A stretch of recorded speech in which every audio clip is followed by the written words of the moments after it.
Well, good morning, everyone. Happy Wednesday. In reflection of last Sunday's message, where we talked about being a part of God's mission and making sure that we tend to we see the overlooked and we care for them and we mobilize together as a church. One thing that I realized that I failed to mention was that while we get to continue to be a part of a church in a very unique and creative way, we can already begin practicing what it means to be a member of a body right where we are. And one of the things that we have opportunity to do is to look around the overlooked in our own homes, in our families.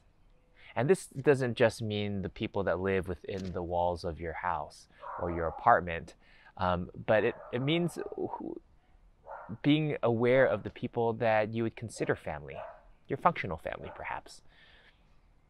And it talks about here and throughout the scriptures um, that we are to love our neighbors as ourselves.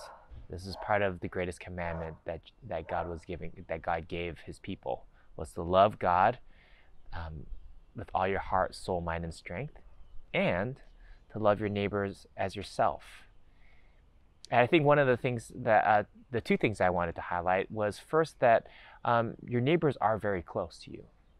This could be a family member, really. It could be somebody that perhaps lives, or a housemate that lives in your house. Um, they could be a person that you would consider family that maybe is just a phone call away. Oftentimes when and many of you who are already mission minded are so focused on the task ahead of you that you fail to notice the people on your left and your right. And all it takes is to sit back and to recognize them and notice them. Notice what they perhaps need and write a little note of encouragement. I know that some of you have children that are about to graduate, and that must be excruciatingly painful for your loved one, your child, who might be lamenting the loss of that milestone. And some of you might be experiencing deep losses yourself when it comes, or your family members might be experiencing deep losses when it comes to their sense of community or their sense of purpose, because they're removed from their usual context. What can you do to take care of them and make sure that they know that they are loved as well? The second thing that I would want to bring up for us for reflection is um, an oftentimes overlooked piece, which is that we are to love our neighbor as ourselves. And I think in our day and age, we talk a lot about indulging in ourselves, gratifying our desires because we deserve it. But I wonder how many of us actually know how to love ourselves well, to take the time to be present, to not cover up our insecurities with more purchases, or to not deal with our own internal demons by looking at the next plan that we have to hit.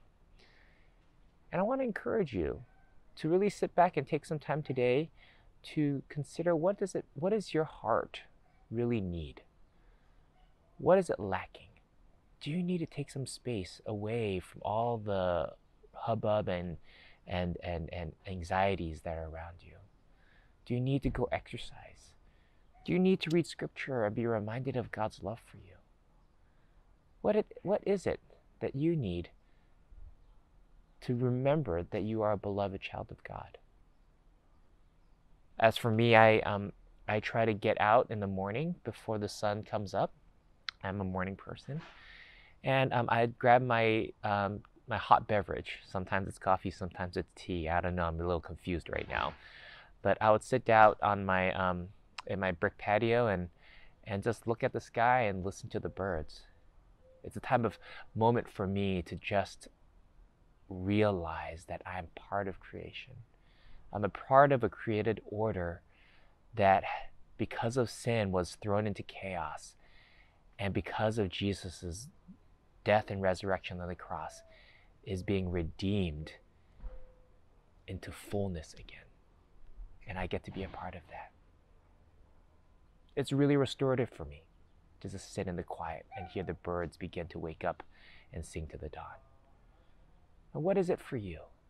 What do you need right now to love yourself? And who are the people around you? Maybe in your home, maybe a phone call away that you consider family, that you need to make sure that they know they're loved as well. Let us be people that follow a God that reminds us daily to love others as we love ourselves. I hope you're doing well. I hope you have a good week, and I'll see you on Sunday.